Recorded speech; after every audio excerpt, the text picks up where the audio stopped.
Uy, Janjan! Bakit naman hanggang dito sa apartment inuuwi mo yung trabaho mo? Kung ako sa'yo, magbihis ka na. Sumama ka sa akin. May bagong bukas na bar, puntahan natin. Sigurado akong masaya doon. Mag-e-enjoy ka. Hindi na. Ikaw na lang muna, JR.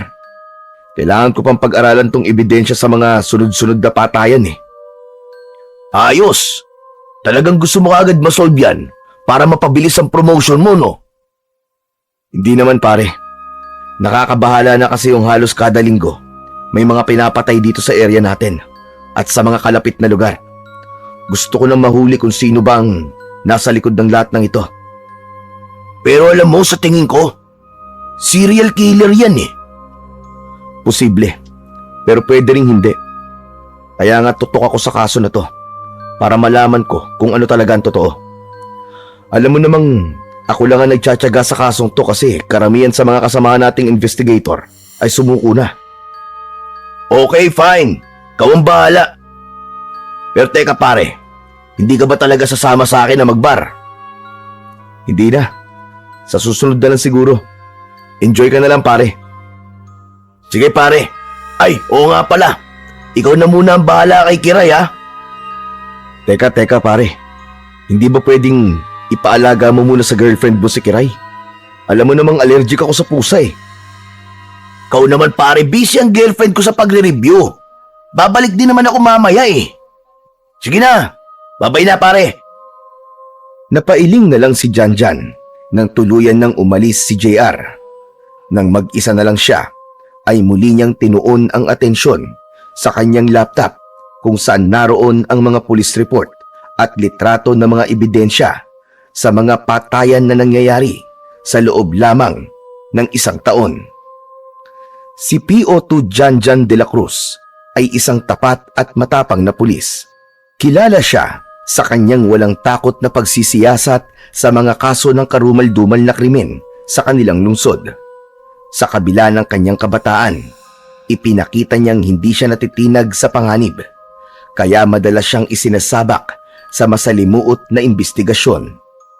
Kasama niyang naninirahan sa isang maliit na apartment ang kaibigan at kapwa-pulis na si SPO2JR na palaging sumusuporta sa kanya sa kabila ng kanyang pagiging masyadong seryoso sa trabaho.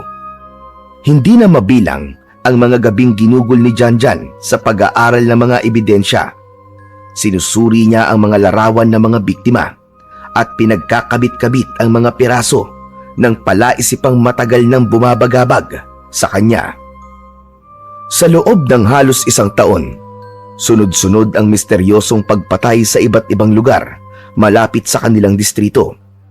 Lahat ng biktima ay natatagpuan sa parehong kalunos-lunos na estado. Puno ng kagat at kalmot ang mga yon at wala nang mga lamang loob. Walang nakikitang koneksyon sa mga biktima at walang makapagpapatunay kung sino o ano ang may kagagawan ng pagpatay. Hindi yun ordinaryong kaso ng pagpatay, kaya naman determinado si Janjan na malaman ang katotohanan at mapanagot kung sino man ang responsable sa krimen na yon. Patuloy na pinagmasdan ni Janjan ang mga larawan na nasa kanyang laptop. Nakatambak sa tabi niya ang ilang papel ng mga autopsy report at sa kaliwa naman niya ay may isang tasa ng kape na malamig na. Sa gitna ng kanyang ginagawa ay naramdaman niyang tila may nakatingin sa kanya. Tumingin siya sa kaliwa at doon ay nakita niya ang pusa ni JR na si Kiray na nakaupo sa may sofa. Isa yung itim na pusa na may berdeng mga mata. Tahimik yung nakatingin sa kanya. Hindi naging komportable si Janjan sa paraan ng pagtitig ng pusa sa kanya. Pakiramdam niya ay may inuusal itong kung anong dasal sa utak nito. Hoy Kiray, ano bang tinitingin-tingin mo sa akin ha? Huwag mo nga akong tignan ng ganyan. Hindi gumalaw ang pusa. Hindi man lang pumikit yun o kumurap. Nanatiling nakatutok ang mga mata nito sa kanya. Alis na dyan Kiray, alis na! Doon ka na sa kulungan mo. Kung hindi ko lang kaibigan ng amo mo, nako, Matagal na kitang niligaw. Maya-maya pa ay nakaramdam siya ng pangangati sa kanyang balat. Sinundan yon ng magkakasunod na pagbahing. Alam niya na senyalis na yon ng kanyang allergy. Mabilis siyang tumayo at kinuha ang gamot niya sa kanyang bag. Agad niya yung ininom.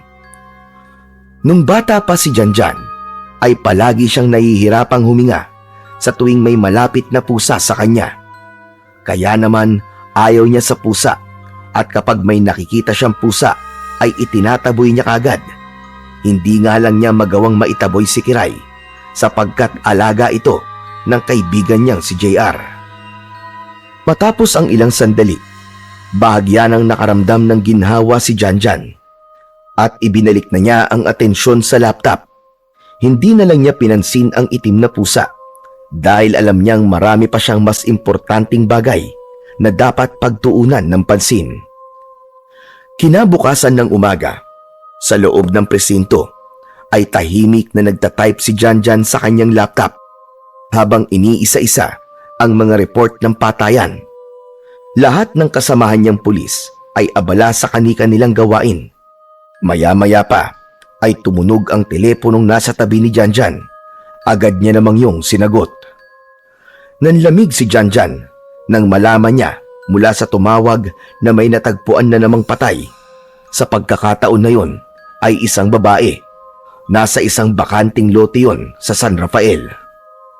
Matapos ang tawag, tumayo kagad si Janjan at nilingon si JR na abala sa pagsusulat ng report sa kabilang lamesa. JR, may bago na naman. Tara! Napatingin si JR sa kanya. Hindi na ito nagsalita dahil alam na nito ang ibig niyang sabihin. Tumayo ito ng mabilis at kinuha ang susi ng sasakyan. Magkasama silang lumabas ng presinto upang puntahan ang pinangyarihan ng krimen.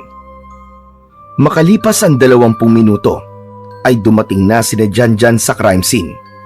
Isa yung bakanting lote na malayo sa kabayan.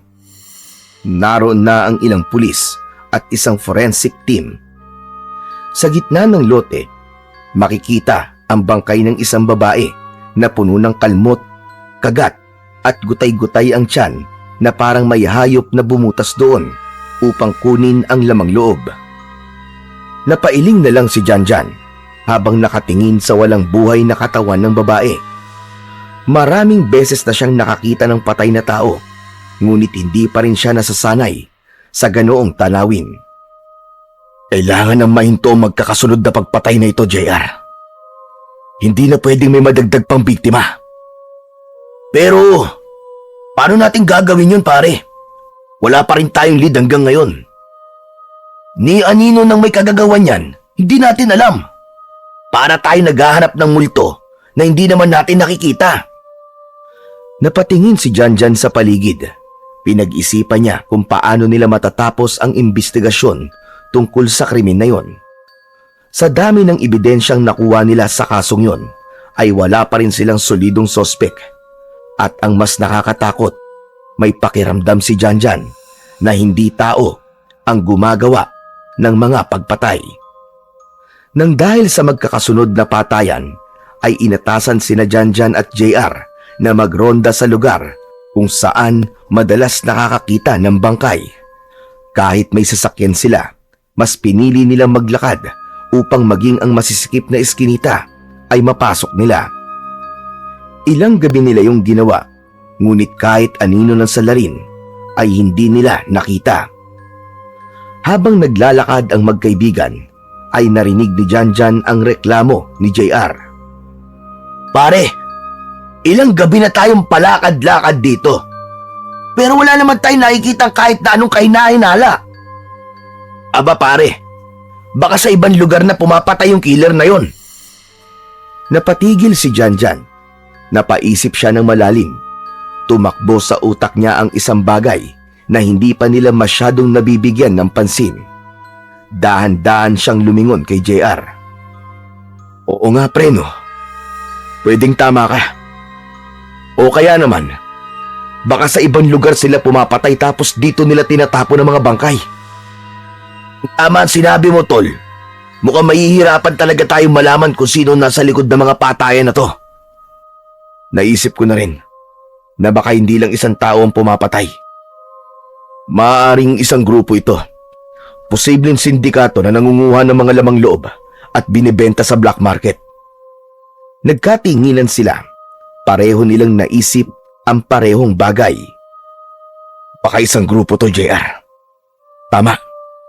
Hindi lang basta serial killer. Posibleng isang sindikato. Janjan, kapag usapang sindikato na, aba, ibang usapan na yon, parang nakakatakot na pare. Iba kalaban ng mga yon. Kapag nalaman nila na determinado tayong malaman kung sino nasa likod ng mga patayan, baka bigla tayong itumba. Wala akong pakialam kung maging delikado ang buhay ko, JR. Kasama na yun sa trabaho natin. Ang gusto ko lang, matapos na mga patayan dito. Nakita ni Janjan ang pagbakas ng takot sa mukha ng kanyang kaibigan. Ang totoo, medyo natatakot din siya, ngunit mas lamang ang kagustuhan niyang mabigyan ng katarungan ang mga pinatay at managot ang lahat ng responsable sa karumal-dumal na krimen na yon. Isang umaga, habang abala si Janjan sa pagsusuri ng ilang police report sa kanyang mesa sa loob ng presinto, sa gitna ng kanyang pagtatrabaho ay lumapit sa kanya si JR kasama ang isang lalaking nakabarong at mukhang kagalang-galang. Agad na tumayo si Janjan nang malaman na si Mayor Urbane ang kasama ni JR. Sumaludo pa siya rito bilang pagbibigay ng galang. SPO2 Janjan de la Cruz, gusto kitang pasalamatan sa dedikasyon mo sa kaso ng sunod-sunod na pagpatay sa ating bayan. Nakarating sa akin ang labis na pagtutok mo sa kasong ito. Ginagawa ko lang po ang trabaho ko, Mayor. Pero hindi lahat ng pulis ay may ganyang kasipagan. Malaking bagay ito para sa ating bayan. May lead na ba kayo kung sino ang nasa likod ng mga patayang ito? Ano sa tingin mo ang motibo nila? Sa ngayon po, wala po kaming solidong lead, Mayor. Masyadong malinis magtrabaho ang kriminal na yon. Wala kaming nakikitang ebidensyang magtuturo kung sino ang salarin. Napabuntong hininga ang Mayor at saglit na tumingin sa mga larawang nasa mesa. Nakalulungkot ang sinapit na mga biktima. Sana ay mabigyan na sila ng hustisya. Pero higit sa lahat, Janjan, mag-ingat ka. Hindi mo alam kung sino ang kalaban mo. O sige, hindi na kita iistorbohin. Ako ay napadaan lamang dito. Maraming salamat ulit sa iyo, Janjan. Salamat din po, Mayor. Umalis na si Mayor Urbane at naiwan sina Janjan at JR. Paglabas naman ng alkalde ay malaki ang ngiti na humarap si JR kay Janjan. Wow pare, malakas ang pakiramdam ko na may ibibigay na pabuya sa'yo si Mayor Urbane kapag nasolbong kasong to. Ha, pahingi ako ng balato ah. Hindi importante sa akin ang pabuya, pare. Ang gusto ko lang, mainto na tong patayan at managot ng dapat managot. Ang seryoso mo talaga sa buhay, pambira ka naman oh. Alam mo, hindi naman masamang makatanggap tayo ng pabuya sa mga magagandang bagay na ginagawa natin. Magkaiba tayo ng prinsipyo, JR. Oo nga pala, magro-ronda tayo mamayang gabi ha. Huwag mong kakalimutan yun. Hindi ko makakalimutan yun pare. Matapos yun, ay nagpaalam na si JR kay Janjan. Muling bumalik si Janjan sa kanyang trabaho at muli siyang nahulog sa malalim na pag-iisip kung paano nila mahahanap ang salarin bago tumuling umatake. Kinagabihan, matapos ang hapunan ay nagpalit na ng damit si Janjan para maganda sa pagroronda. Nakasibilyan lamang siya sa tuwing nagroronda sila ni JR. Habang pinagmamasdan niya ang sarili sa salamin, ay pumasok sa JR sa kwarto nila na nakasuot ng puting polo, maong na pantalon at itim na sapatos. Umalingasaw sa buong kwarto ang matapang nitong pabango. Napakunot noon naman si Janjan. Ganyan na pala ang suot mo sa pagroronda, pare ha. Sandali. May lakad ka ba? Pasensya ka na pare ah. May date ako eh. Mansa rin namin ng girlfriend ko kaya hindi mo na ako makakasama sa'yo sa pagroronda. Pambihira ka naman oh. Sana sinabi mo sa akin kagad kanina na hindi ka makakasama para hindi ako umasa. Kanina ko lang kasi naalala eh. Alam mo naman pare, baka awayin ako ni Abigail eh. Kapag hindi ko siya dinate, lalo na't mansa rin namin ngayon. Pare, pasensya na ah. Sa susunod na lang ako sasama sa'yo. Promise. Ay nako. Sa susunod pare, sabihin mo kagad sa akin para alam ko kung maghahanap ako ng ibang kasama. Oo pare, sorry na nga eh. Basta, bawi ako sa'yo next time. Mag-request ka na lang ng kapalit ko. O sige na, aalis na ako ah. Baka matalakan pa ako ni Abigail kapag nalita ako sa date namin eh. O sige pare, mag-iingat ka ah. Kinuha na ni JR ang jacket nito na nakasabit sa dingding. Matapos nito yung isuot, ay lumabas na ito ng kwarto. Napailing na lang si Janjan dahil ang buong akala niya ay makakasama niya si JR sa pagroronda ng gabing yon. Ngunit wala na siyang magagawa kundi ang mag-request ng kapalit ni JR dahil ayaw niyang magronda ng mag-isa. Binuksan ni Janjan ang drawer na malapit sa kamay at mula roon ay kinuha niya ang kanyang baril. Siniguro din niyang may bala yon bago niya yon sinuksok sa holster sa kanyang bewang. Kinuha rin niya ang radyo at cellphone niya. Umupo siya sa gilid ng kama at nagsuot ng sapatos. Matapos yun ay naglakad na siya palabas ng apartment. Bago siya sumakay sa sasakyan ay nagsindi muna siya ng sigarilyo upang kahit paano ay pakalmahin ang kanyang sarili. Inilabas ni Janjan ang kanyang cellphone at tinawagan niya ang ibang kabaro niyang pulis na maaaring pumalit kay JR, ngunit lahat ng yon ay may ginagawa. Kaya naisip ni Janjan na wala na siyang mapagpipilian kundi ang mag-isang magronda sa gabing yon. Makalipas ang ilang sandali ay tahimik nang nagmaneho si Janjan habang binabaybay ang madilim na kalsada. Ang ilang mga poste ay mahina at may ilan na walang sindi, lalo na sa mga liblib na bahagi ng bayan. Ilang beses na siyang umikot sa parehong ruta, mula sa lumang subdivision hanggang sa ilang bakanting lote kung saan natatagpuan ang mga biktima. Pero gaya ng mga nagdaang gabi, wala siyang nakitang kahit na anong kahinahinala. Habang nagmamaneho, hindi na iwasan ni Janjan na balikan sa isip ang mga naging biktima ng patayan. Alam niya na lahat ng mga yon ay walang kalaban-laban na pinatay. Lahat ay pinatay sa brutal na paraan.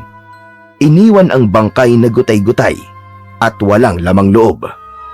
Nanlumo si Janjan dahil wala pa silang malinaw na lead at ang salarin ay malaya pa ring nakakagalaw. Sa mga lumipas na gabi, ramdam ni Janjan ang bigat ng kawalan ng hustisya at sa gabing yun, alam niya na wala na namang mangyayari sa pagroronda niya. Hindi man lang siya nakakita ng kahit na anong palatandaan. Inabot na siya ng madaling araw pero kahit anino ng salarin ay wala. Hindi niya talaga nakita. Matapos ang ilang oras ng pag-iikot, napatingin si Janjan sa orasan sa dashboard at nalaman niyang malapit ng mag-alas 3 ng madaling araw. Kailangan na niyang umuwi dahil may pasok pa siya sa umaga. At kung hindi siya makakatulog kahit sandali, siguradong bugbog siya sa pagod at antok sa presinto. Binaybay niya ang daan pabalik sa kanyang apartment. Maluwag pa ang kalsada at siya lang ang mag-isang naroon. Habang nagmamaneho, napansin niya ang isang itim na van na nakaparada sa gilid ng kalsada na malapit sa isang masukal na talahiban. May kakaiba sa tanawing yon. Marahan niyang inapakan ng preno at pinatay ang ilaw, pati ang makina ng kanyang sasakyan. Tahimik niyang pinagmasdan ang sasakyan mula sa malayo. Ilang sandali pa, bumukas ang likod ng pinto ng van. Mula roon ay bumaba ang 3 lalaki na may bitbit na tila isang katawan. Pinakatitigan niya ang dala ng mga lalaki at kinilibutan siya nang masiguro niya na isa yung bangkay ng lalaki. Itinapon yun ng mga lalaki sa talahiban. Naningkit ang mga mata ni Janjan. Kumulo ang dugo niya sa kanyang nakita. Agad niyang pinaandar ang makina ng kanyang sasakyan at diniinan ang silinyador. Nadinig ng mga lalaki ang pagharurot ng sasakyan ni Janjan. Napalingon ang isa sa mga ito at agad na sumigaw. Mabilis na sumakay sa van ang mga lalaki at kahit na hindi pa naisasarado ng maayos ang pinto sa likod ng van, ay humarurot na ang mga yon. Mabilis na binunot ni Janjan ang radyo at nagsalita habang pilit na hinahabol ang itim na van. Base! May hinahabol akong itim na van na posible may kinalaman sa mga patayan. Tinapon nilang isang bangkay sa gilid ng talahiban sa barangay San Roque. Base! Naririnig niyo ba ako? Kailangan ko ng backup! Pinaigting ni Janjan ang paghabol sa itim na van at hindi niya inalis ang tingin sa van na mabilis na umaandar. Malakas ang ugong ng makina ng van habang paliko-liko ang takbo nun. Ngunit hindi nawalan ng pag-asa si Janjan. Pinanatili niyang malapit ang distansya niya sa van sa abot ng kanyang makakaya. Pero sa bawat pagliko ng van ay mas bumilis yun. Lumusot yun sa iba't ibang kalsada na para bang pilit na inililigaw si Janjan. Ilang minuto pa ang lumipas at bigla na lang kumabig pakaliwa ang van at sumiksik sa isang makipot na daan na hindi agad nasundan ni Janjan. Nilagpasan na lang ng binata ang nilikuan ng van at umikot siya sa kabila para abangan ang van dahil sigurado siyang doon yun lalabas. Ngunit lumipas ang ilang minuto ay hindi lumabas doon ang van na hinahabol niya. Pinigilan ni Janjan ang mapamura. Malakas niyang hinampas ang manibela habang habol ang kanyang paghinga. Napagtanto niya na nakatakas ang hinahabol niya. Ngunit kahit paano, may nakuha siyang isang mahalagang piraso ng puzzle ng krimen na yon, ang plate number ng sasakyan. Malinaw pa rin sa isip niya ang plate number ng van na kanyang hinabol. Wala nang nagawa si Janjan kundi kunin muli ang radyo. Base! Nakatakas ang hinahabol kong itim na van. Nawalan ako ng visual sa kanila. Dito, sa may bandang San Isidro Extension. Pero sigurado kung itinapon nila ang bangkay, sabay talahiban sa barangay San Roque, sabay tabi ng lumang waiting shed. Kailangan nating isecure ang lugar. Nang sabihin ng kausap ni Janjan na magpapadala na ng mga pulis sa lugar na sinabi niya, ay ibinaba na niya ang radyo. Huminga siya ng malalim habang mahigpit ang hawak sa manibela.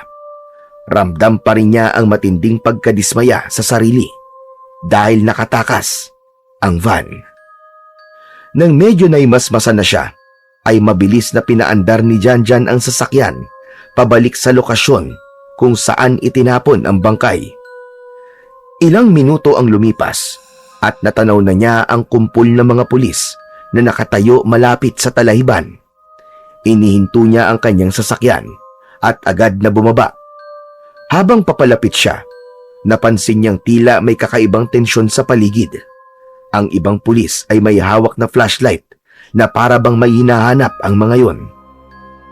Lumapit si Janjan sa isang police officer at tinanong niya kung anong nangyayari. Ayon dito ay walang nakitang bangkay ang mga ito. Kahit palatandaan ng bangkay ay wala rin. Ano? Ang bihira! Paano wala kayong nakita? Imposible! Sigurado ako na dito tinapon ng mga lalaking sakay ng itim na van ng bangkay. Nakita mismo yun ng mga mata ko. Lumingalinga si Janjan sa paligid at naghanap siya ng anumang senyales na may itinapon doon na bangkay, gaya ng dugo o kahit na anong maaaring naiwan ng mga kriminal. Pero wala siyang nakita. Napakuyom ng kanyang kamao si Janjan dahil tila mas lumalalim palalo ang misteryo sa patayang nangyayari sa lugar na yon. Kinaumagahan, maagang nagtungo si Janjan sa presinto upang ipasa sa investigation team ang plate number ng itim na van na kanyang nakuha nung gabi ng habulan. Umasa siyang yun ang magiging susi upang matukoy ang may-ari ng sasakyan at mahuli ang mga taong nasa likod ng sunod-sunod na pagpatay. Ngunit makalipas ang ilang araw ng pagsisiyasat, natanggap niya ang resulta at walang nakarehistrong sasakyan sa ibinigay niyang plate number. Sa puntong yun, mas lalong tumibay ang paniniwala ni Janjan na hindi iisang tao ang gumagawa ng mga pagpatay. Isa itong organisadong grupo na may malalim na koneksyon at posibleng may mga kasabwat na makakapangyarihang tao na nagpapahirap sa kanilang investigasyon. Ang pagkawala ng bangkay sa mismong lugar na nakita niyang tinapunan ng mga lalaki at ang hindi matrace na plate number ay malinaw na senyales na may nagpoprotekta sa mga kriminal. Isang umaga, pagkaupo ni Janjan sa kanyang lamesa sa presinto, ay napansin niyang may puting sobre sa ibabaw nun. Wala yung pangalan na nagpadala, pero alam niyang para sa kanya yun.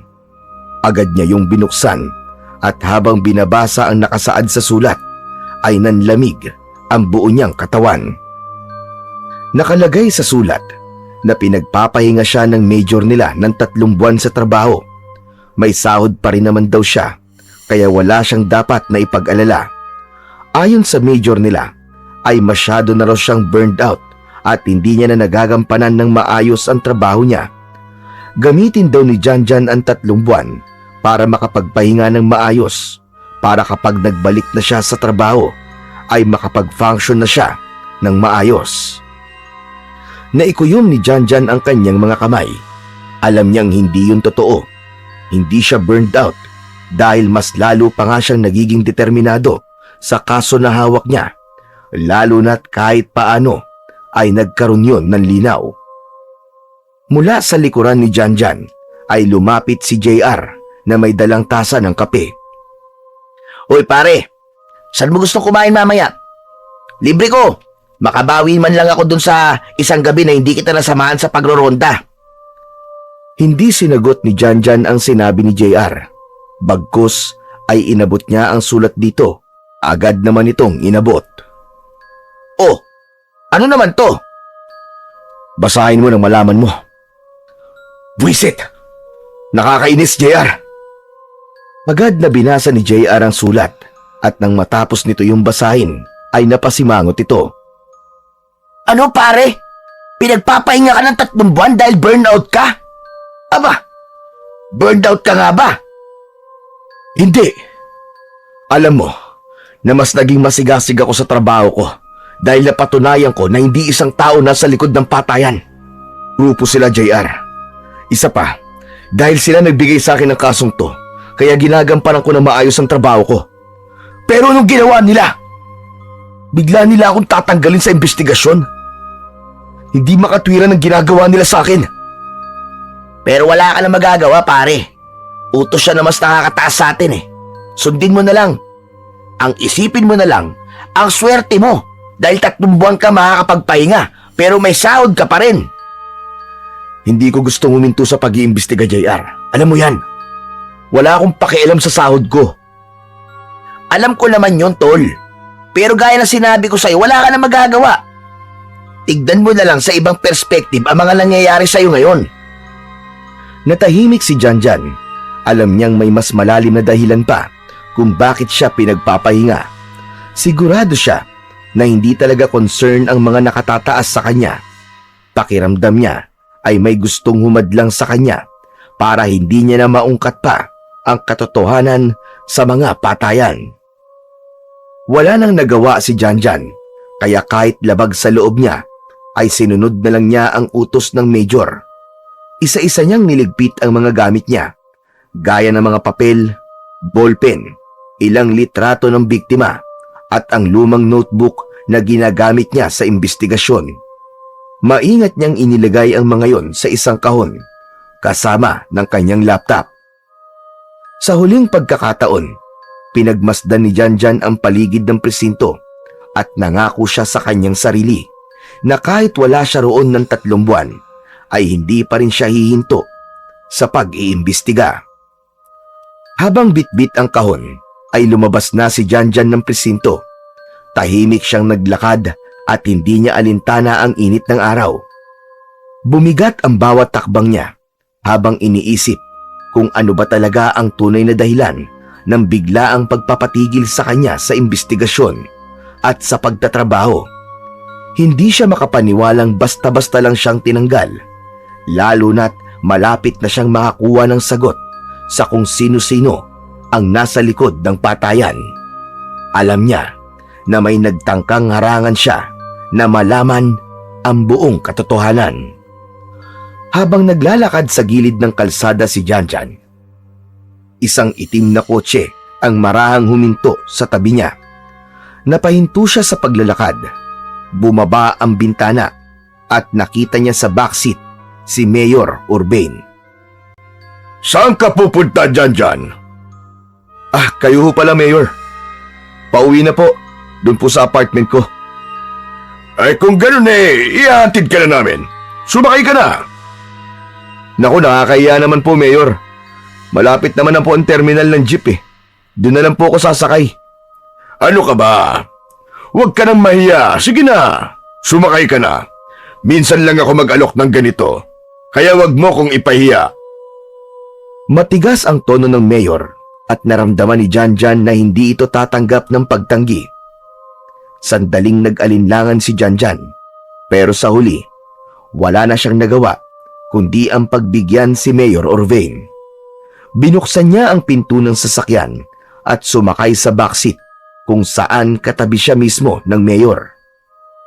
Nang makasakay na si Janjan, ay may pagkailang siyang naramdaman sa kanilang Mayor, lalo na't ramdam niyang nakatingin ito sa kanya. Teka, saan nga ba ang apartment mo? Para naman maihatid ka ng driver ko. Sa may San Isidro po, Mayor. Sa tapat lang po ng lumang butika. Tumango ang Mayor at sinabihan ang driver na dalhin sila roon. Ilang saglit lang, umandar na ang sasakyan. Sa gitna ng kanilang biyahe ay muling nagsalita ang Mayor. Janjan, tungkol sa iniimbestigahan mong patayan, kumusta na ba yon? May development na ba? Sa totoo lang po, Mayor, nakita ko mismo ang isang itim na van na nagbaba ng bangkay sa isang talayban. Hinabol ko ho yun, pero nawala sila sa paningin ko. At ang mas nakakagulat, biglang nawala ang bangkay sa talayban. Ano ka mo? Nawala? Abay, paano nawala yon? May hinala po ko na inalis na mga pumatay yung bangkay para isipin ng ibang mga pulis na hindi totoo nakita ko. Yun po siguro ang dahilan kung bakit pinagpapahinga muna ako ni Major ngayon. Kasi ang akala nila, nag-hallucinate na ako. Nang dahil sa pagod, kaya kung ano-ano nakikita ko. Alam kong ikaw ang pinakatumututok sa kasong ito. Ikaw lang ang may lakas ng loob na ilagay ang sarili sa panganib para maresolba ang patayan. Kaya na marinig kong pinahintukan ni Major, ay talagang nalungkot ako. Ngunit minsan, ang mga bagay na inaakala nating hindi maganda ay naglalayo lang pala sa atin sa panganib. Natahimik si Janjan. Alam niyang may punto ang kanilang Mayor, pero hindi pa rin niya maiwasang makaramdam ng panghihinayang. Kung kailan kasi may lead na siya, kahit paano, ay saka naman siya pinahinto sa pag-iimbestiga. Maya-maya lang ay bumagal na ang sasakyan nang narating na nila ang harapan ng apartment ni Janjan. Tumigil ang kotse at agad na binuksan ni Janjan ang pinto. Maraming salamat po, Mayor, sa pag-aatid po sa akin. Walang anuman yon. O sige na, magpahinga ka na lang muna sa mga araw na wala ka sa serbisyo. Nakangiting tumango si Janjan bago siya tuluyang bumaba ng sasakyan. Nang maisarado na niya ang pinto ng kotse, ay agad yung umusad paalis. Saka lang siya pumasok sa apartment niya nang wala na yon sa kanyang paningin. Sa kabila ng sapilitang pagpapahinga kay Janjan ng Major nila, ay hindi pa rin siya huminto sa pag-iimbestiga. Gamit ang kanyang laptop, ay muli niyang sinuri ang mga nakalap na litrato mula sa iba't ibang crime scene. Pinag-aralan niya ang pattern ng mga pagpatay, ang posibleng ruta ng itim na van, at ang mga taong maaaring may koneksyon doon. Sa gitna ng kanyang pagsisiyasat, naisip niyang ipasuri ang plate number ng van sa isang kakilala niyang may access sa database ng mga rehistradong sasakyan. Alam niyang delikado yun at labag yun sa batas, pero hindi niya kayang basta na lang tumigil. Makalipas ang ilang araw, nakatanggap siya ng sagot at nalaman niya na ang plate number ng itim na van ay totoong rehistrado, ngunit hindi sa isang itim na van. Sa halip, nakapangalan ito kay Mayor Urbane at nakakabit sa isang pick-up truck.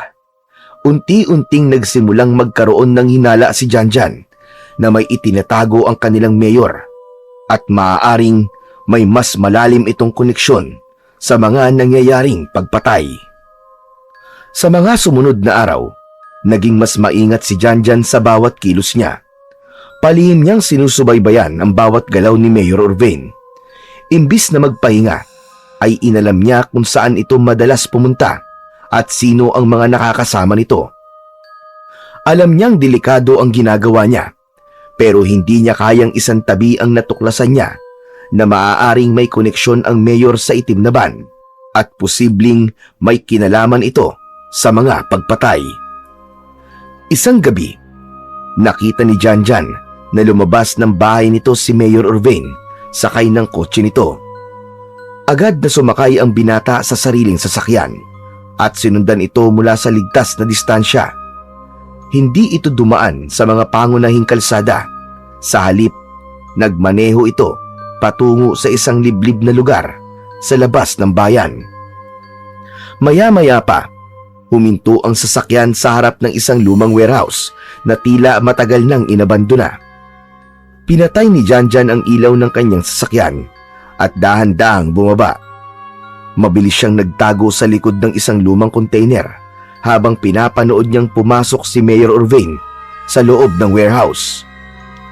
Marahan at tahimik na lumapit si Janjan sa isang dingding at napansin niyang may maliit na butas roon. Sumilip siya upang makita niya kung anong meron sa loob ng warehouse. Sa loob ng warehouse, nakita ni Janjan si Mayor Urbane at ang ilang lalaki na nakita niya noon sa itim na van na nakapalibot sa isang lalaki na may piring ang mata at nakagapos ang mga kamay. Ang lalaki ay nakaupo sa sahig at nanginginig sa takot. Isang malalim na katahimikan ang bumalot sa paligid bago dahang-dahang nagbago ang anyo ni Mayor Urbane. Unti-unting humaba ang mga kuko nito, lumitaw ang matatalas nitong pangil at ang mga mata nito ay naging pula at nanlilisik. Sa isang iglap, sinunggaban nito ang leeg ng lalaki at marahas na sinipsip ang dugo nito. Napasinghap si Janjan. Hindi siya makapaniwala sa kanyang nasaksiyan. Hindi niya inasahan na ang mayor nila ay isa palang aswang. Habang bumubulwak ang dugo mula sa leeg ng biktima, unti-unti yung nanghina hanggang sa tuluyang mawalan ng buhay. Nang maubos na ang dugo ng lalaki, ay sakalang ito nilubayan ni Mayor Urbane. Kunin niyo na ang lamang loob niyan. May mga bayar na naghihintay sa puso at tatay niyan. Agad na kumilos ang mga lalaking naroon. May mga nagbuhat sa katawan ng lalaki at inihigayon sa isang lamesa na gawa sa bakal. Napaatras si Janjan. Naglaban ang takot at galit sa dibdib niya. Doon niya napatunayan na si Mayor Urbane ang responsable sa mga pagpatay. Isa itong aswang na matapos inumin ang dugo ng kanyang mga biktima ay kinukuha nito ang mga laman loob ng mga yon upang ibenta sa black market. Muling sumilip si Janjan sa butas at habang nakasilip siya roon ay nagulat siya nang biglang tumingin si Mayor Urbane sa gawin niya na para bang alam nito na mayroong tao doon. May ibang tao rito. Lumabas kayo at dalhin niyo siya sa akin. Bilisan niyo! Hindi na nagdalawang isip si Janjan. Agad siyang umatras palayo at mabilis siyang kumaripas ng takbo Narinig niya ang yabag na nakasunod sa kanya. Mabilis siyang sumakay sa kanyang sasakyan at agad niya yung pinaandar paalis. Nang tumingin sa side mirror si Janjan, ay nakita niya ang mga motor at kotse na nakasunod sa kanya. Hindi dapat nila ako maabutan. Katapusan ko na kapag nangyari yun. Pinaarangkada ni Janjan ng gusto ang sasakyan. Isinentabi muna niya ang takot at kaba ng sandaling yun. Lumiko siya ng mabilis sa isang madilim na kalsada. Pero sa bilis ng takbo niya ay hindi niya napansin ang matarik na kurbada sa unahan. Malakas na napamura si Janjan nang mawalan siya ng kontrol sa manibela. Umikot ang sasakyan ni Janjan at nawala na yon sa kalsada. Napasigaw siya nang sumalpok ang sasakyan niya sa isang malaking puno sa gilid ng daan. Humampas ang noo niya sa manibela at nanlabo ang kanyang paningin. Sumingaw ang usok mula sa makina at naramdaman niya ang mainit na dugong dumaloy sa kanyang noo. Kahit duguan at nahihilo ay pinilit ni Janjan na buksan ang pinto ng kanyang kotse. Nang mabuksan niya yon ay agad siyang bumaba at tumakbo siya papasok sa makapal na talahiban. Pero nang lumingon siya sa mga humahabol sa kanya ay napamulagat siya sa kanyang nakita. Maging ang ilan sa mga tauhan ni Mayor Urvin ay naging aswang na rin. Mas lalong binilisan ni Janjan ang pagtakbo, ngunit ramdam niyang nawawalan na siya ng lakas hanggang sa nakarinig siya ng tatlong magkakasunod na putok ng baril. Naramdaman niya ang pagtama ng isang bala sa kanyang balikat. Napaluhod siya ng dahil sa sakit, pero agad siyang bumangon at pinilit ang sarili na magpatuloy. Ngunit sa pagmamadali niya ay nadulas siya sa putikan. Nawalan siya ng kontrol sa kanyang katawan at bumulusok siya pababa sa isang mababaw na bangin. Naramdaman na lang niya ang pagbagsak niya sa ilog. Sa lakas ng agos ng tubig sa ilog ay mabilis siyang inanod nun. Sinikap niyang iangat ang ulo sa tubig, ngunit patuloy lang siyang nilamon ng tubig. Hanggang sa muling nakarinig si Janjan ng magkakasunod na putok ng baril. Naramdaman niya ang pagtama ng hindi mabilang na bala ng baril sa likod niya. Doon na tuluyang nanghina ang kanyang katawan. Naramdaman niya na unti-unti na siyang nawalan ng malay habang patuloy siyang inaanod ng ilog, palayo sa mga aswang na gustong pumatay sa kanya.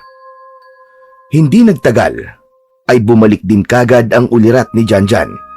Mula sa ilalim ng tubig ay lumangoy siya paibabaw kahit pakiramdam niya ay mamamatay na siya. Nang may nakita siyang lupa ay lumangoy siya papunta ron. Matagumpay siyang nakaalis sa tubig at nangihina siyang bumagsak sa malamig na lupa. Nanginginig ang kanyang buong katawan. Nang iangat ni Janjan ang tingin niya ay nanlaki ang kanyang mga mata nang makita niya sa harapan niya ang kanyang ama at ina na matagal nang patay. Papa, sinusundo niyo na ba ako? Hindi sumagot ang kanyang mga magulang. Sa halip, tinitigan lang siya ng mga ito. Nang kumarap si Janjan, ay biglang nawala ang dalawa. Ngunit napalitan ang mga yon ng hindi mabilang na mga pusa na naglalakad papalapit sa kanya. Iba't iba ang kulay at laki ng mga yon.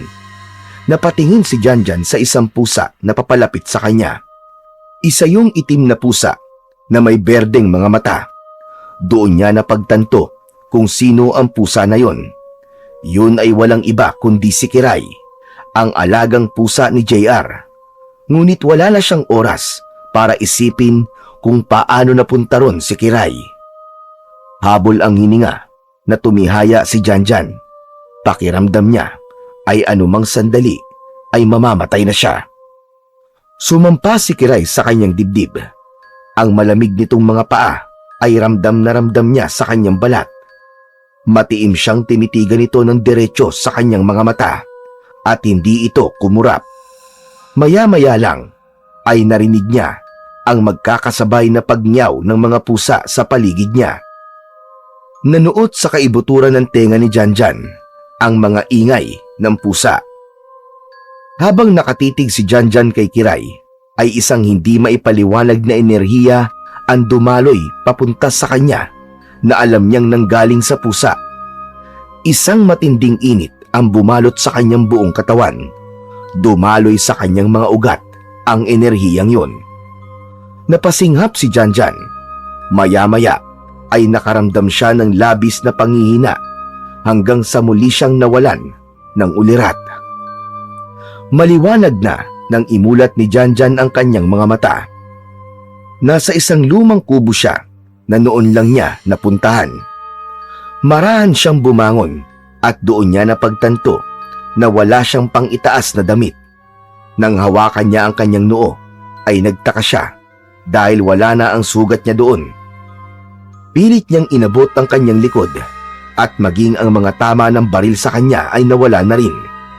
Naguluhan siya kung paanong nawala ng ganun kabilis ang mga sugat niya. Marahang bumaba sa papag si Janjan at lumabas siya ng kubo.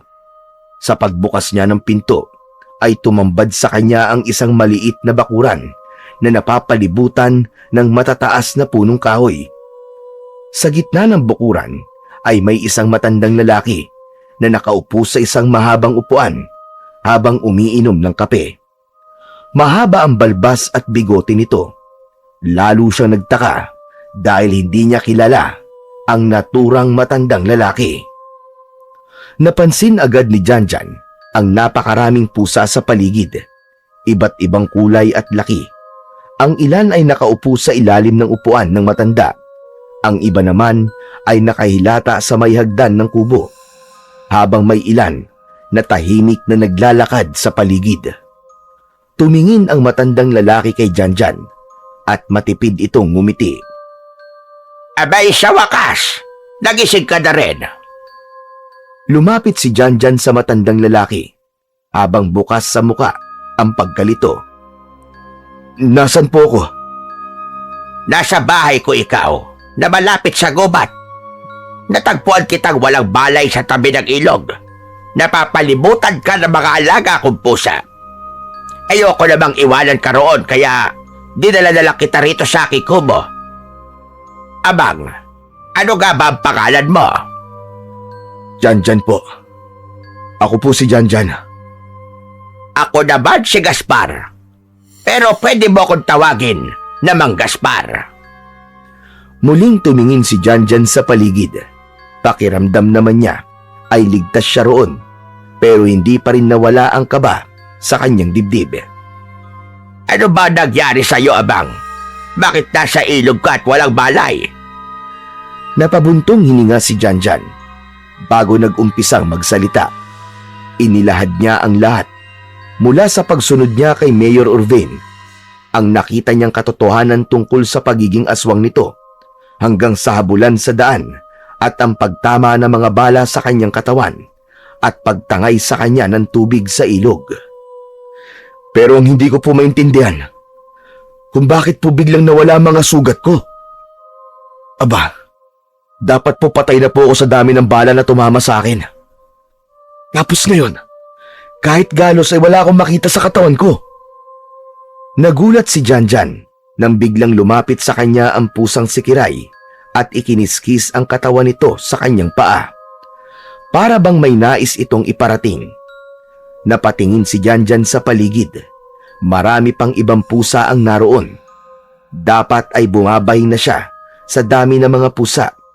Pero nagtaka siya kung bakit tila nawala ang allergy niya sa mga pusa ng sandaling yon. Gusto mo bang malaman kung bakit buhay ka pa hanggang ngayon?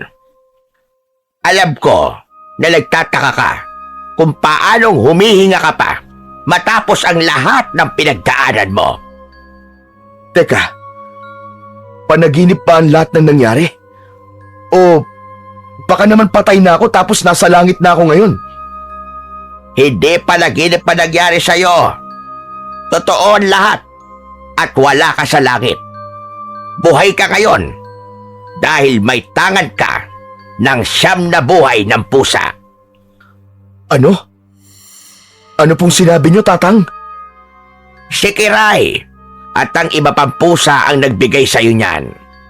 Kung may dapat kang pasalamatan ay ang mga pusang nasa iyong paligid. Imposible. Ako? May siyam na buhay gaya ng sa pusa. Nagbibiro ka lang yata. Mang Gaspar, pwede ba? Magulo po ang isip ko ngayon kaya wag niyo na pong paguluhin pa. Janjan, iho. Isa ko dating antingero. Kaya alam ko kung may tangan na kakaibang kapangyarihan ng isang tao.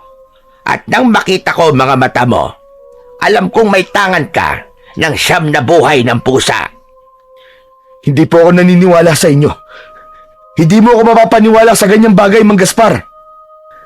Biglang tumayo si Mang Gaspar at dinampot nito ang isang matulis na itak.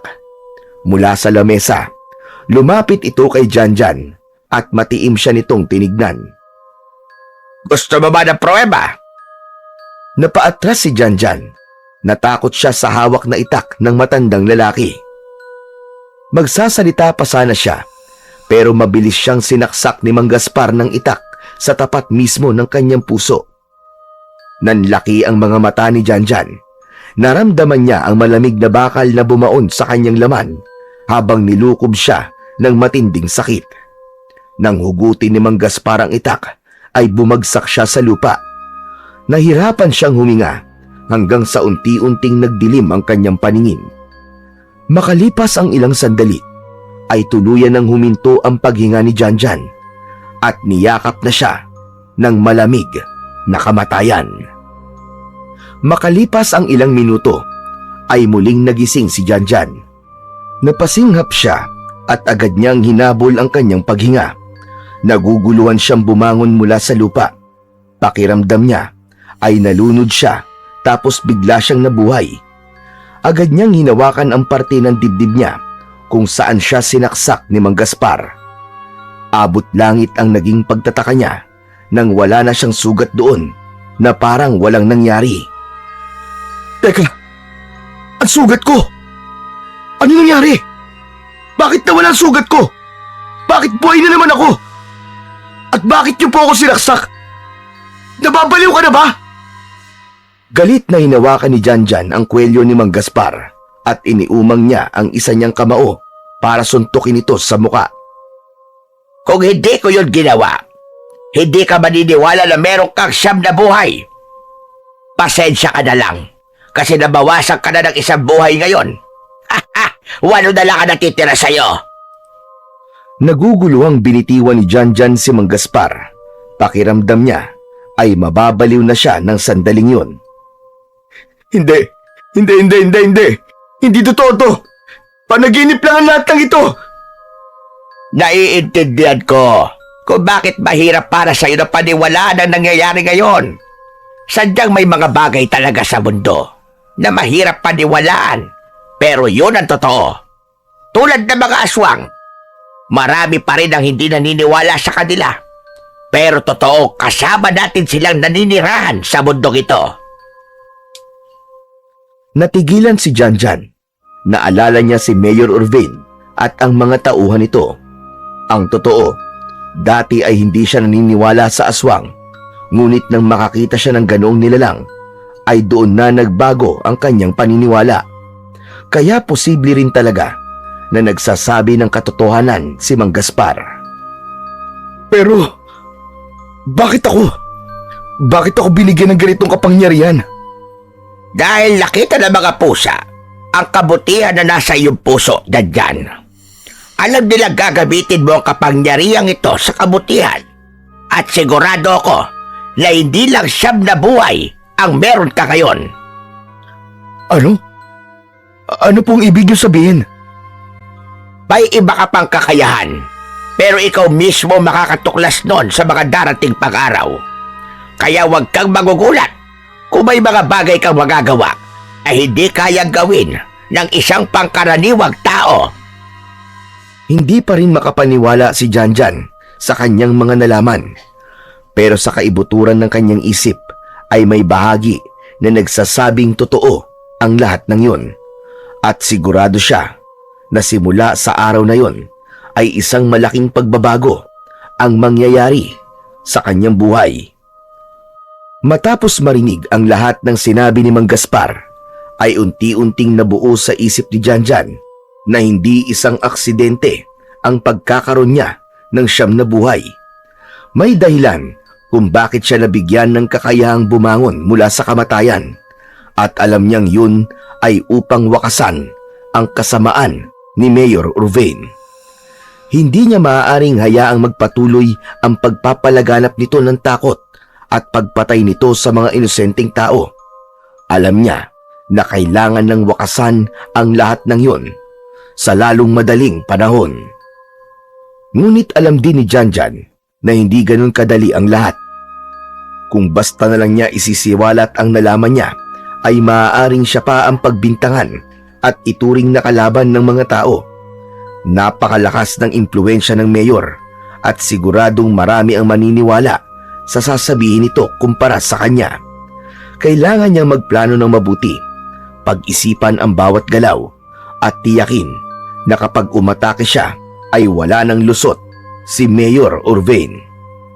May 8 pang natitirang buhay si Janjan at nangako siya na gagamitin niya yon hindi lang para sa pansarili niyang kapakanan, kundi para sa paghihiganti at katarungan. Sa mga nakalipas na araw, nanatili muna si Janjan sa kubo ni Mang Gaspar.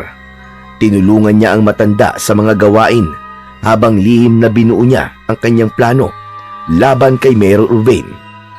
Sa kabila ng mga katanungan sa kanyang isip tungkol sa kanyang bagong kakayahan, ay alam niyang hindi niya maaaring sayangin ang pambihirang pagkakataon na yun. Isang gabi, hindi na napigilan pa ni Janjan ang sarili at nagdesisyon na siyang bumalik sa kanyang apartment. May isang tao lang siyang alam niya na maaari niyang pagkatiwalaan sa sandaling yun. Yun ay walang iba kundi si JR. Kailangan niyang kausapin ng kaibigan at ipaalam ang nangyari at humingi ng tulong. Lumapit siya kay Mang Gaspar upang magpaalam. Hindi naman ito tumutol at sa halip ay nagpaalala lamang na mag-iingat siya. Tumango si Janjan bilang sagot bago lumabas ng kubo upang puntahan si JR sa kanilang apartment. Nang makarating si Janjan sa apartment nila ni JR, ay sa bintana siya pumasok dahil naiwanan yung nakabukas. Kumatok kasi siya sa pinto, ngunit walang nagbukas, kaya napagtanto niyang walang tao ron at wala ang kanyang kaibigan. Pagkapasok niya ay agad niyang sinuri ang paligid. Wala nga roon si JR. Agad siyang lumapit sa kanyang lamesa at sinilip ang mga gamit niya. Maayos pa naman ang lahat. Binuksan niya ang kanyang laptop at sinimulang i-check ang ilang mahalagang files na naroon. Nagulat si Janjan nang biglang bumukas ang ilaw. Napalingon siya sa pintuan at nakita niya ang kaibigan niyang si JR na nakatayo roon habang nanlalaki ang mga mata at tila hindi ito makapaniwala na nakita siya nito. "Oh, tol, mabuti naman at dumating ka na. Halika, kailangan kita makausap." Janjan? Pare? Lumapit si JR sa kanyang kaibigan, ngunit agad itong lumuhod at nagmakaawa. Pakiusap naman pare oh. Alam mo naman takot ako sa multo eh. Huwag mo akong multuhin. Pabira ka oh, di ba? Nag-promise na tayo noon. Hindi ko pinakialaman ang mga gamit mo pare. Huwag mo naman akong multuhin pare, please. Nagmamakaawa ako sa'yo. Hoy, tumigil ka nga dyan. Ano ba pinagsasasabi mo? Parang sira ulo. Tumayo ka dyan. Napabuntong hininga si Janjan bago binatukan ang kaibigan. Aray ko naman. Ang pangit mo naman maging multo pare. Mapanakit ka. Tigil-tigilan mo na ako ah. Ano ba multo pinagsasabi mo? Hindi ako multo no. Buhay na buhay ako. Umangat ang mukha ni JR at pakurap-kurap na tinignan siya. Marahan itong tumayo habang hindi inaalis ang tingin sa kanya. Ano? Hindi ka multo? Ibig sabihin, buhay ka talaga? Oo nga. Kung patay na ako, di sana hindi na kita nabatukan. Dahan-dahang hinawakan ni JR ang braso ni Janjan na para bang tiniyak nito kung totoo bang buhay siya talaga. Nagulat si Janjan nang bigla siya nitong yakapin, pero agad niya itong inilayo sa kanya. Hoy, ano ka ba? Huwag mo nga akong yakapin! Nahihirapan akong humingi! Naaalibadbaran ako sa'yo! Hala! Buhay ka nga pare! Buhay ka! Akala ko talaga patay ka na eh! Lord! Lord, salamat at buhay ang pare ko! Pambihira ka, oo. Bakit mo naman naisip na patay na ako? Pare, yung kasi ang alam naming lahat. Natagpuan kasi yung kotse mo sa gilid ng daan. Tapos wala ka ron. Wala rin nakakaalam kung nasan ka. Tapos may dugo pa sa loob ng sasakyan mo. Ayon sa mga nag-imbestiga pare, malaki raw ang posibilidad na nadali ka ng mga pumapatay dito sa lugar natin. Kaya inisip na ng lahat na wala na. Dedo ka na pare. Pati nga ako yun din ang inisip eh. Napamura si Janjan sa kanyang narinig. Sigurado ako, si Mayor Orvain na naman ang nag-utos sa mga nag-imbestiga na palabasin na patay ako. Napakahayop talaga ng mayor na yun. Demonyo siya. Bakit naman niya gagawin yun? Anong kinalaman ni Mayor sa pagkawala mo? Eh siya pa nga itong grabe mag-alala sa'yo kasi sabi niya, malaking kawalang ka daw dahil ikaw ang namumuno sa pag-iimbestiga sa mga patayan dito. Dahil natuklasan ko na siya ang utak sa mga patayan dito pare. Meron siyang grupo na kumukuha ng mga lamang loob para ibenta sa black market. Si Mayor Orvain ang dahilan kung bakit ang daming taong nawawala at natatagpo ang patay. At hindi lang yun, JR. Nalaman ko rin na si Mayor Orvain ay isang aswang. Ano? Si Raulo. Naniniwala ako sa mga nauna mong sinabi. Pero si Mayor, aswang. Walang aswang pare. Kaya kong paniwalaan na may mga grupong kumukuha ng lamang loob ng mga tao para ibenta sa black market. Alam mo namang, pambihira ka, oo. Hindi ako naniniwala sa mga aswang. Hindi rin ako naniniwala dati pare. Akala ko, kwento-kwento lang yun ang matatanda. Pero nakita ko mismo, JR. Nakita mismo ng dalawang mata ko. Nakita ko kung paano nagbago ang anyo ni Mayor Orvain. Nakita ko kung paano niya pinatay yung lalaki. Nalaman nila na nakita ko sila. Kaya hinabol ako para patahimikin. Mabuti na lang talaga at nakatakas ako. Hindi agad nakasagot si JR sa sinabi ng kanyang kaibigan. Hindi man ito sabihin, ramdam ni Janjan na sinusubukan nitong unawain ang mga sinabi niya. Hindi ko alam kung paano ko ipapaliwanag sa'yo ng mas malinaw pare. Pero isang bagay lang ang sigurado ko. Delikado ang kalaban natin. At mas mabuting ang akalain ng lahat na patay na ako para makakilos ako ng maayos. Kung ganun pare, anong balak mo ngayon? Pababagsakin ko si Mayor Orvain. Pero JR, may isang bagay lang akong hihilingin sa'yo. Nakikiusap ako na wag mong sasabihin sa kahit na sino na buhay pa ako. Lalo na sa mga katrabaho nating pulis. Dahil hindi ko alam kung sino dapat kong pagkatiwalaan sa kanila. O sige pare, pangako. Wala akong pagsasabihan. Maraming salamat pre. O sige, kailangan ko lang umalis. Mag-iingat ka pre. Salamat. Ikaw rin pre. Basta kung kailangan mo ng tulong ha, sabihan mo lang kagad ako. Tumango na lang si Janjan at mabilis siyang umalis sa apartment na yon. Alam niyang hindi pa lubusang naniniwala si JR sa kanya, pero alam niyang panahon na lang ang makapagpapatunay sa lahat ng sinabi niya.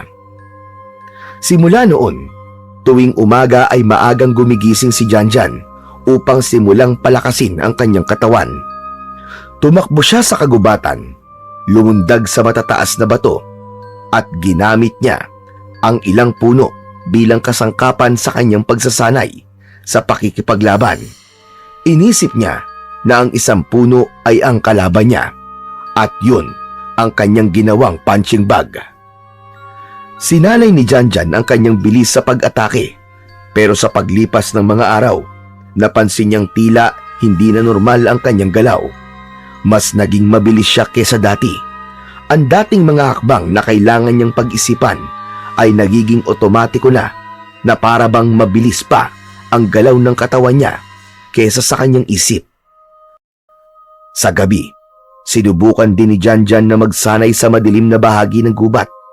Hindi nagtagal, nadiskubre niyang may kakayahan din siyang makakita sa dilim.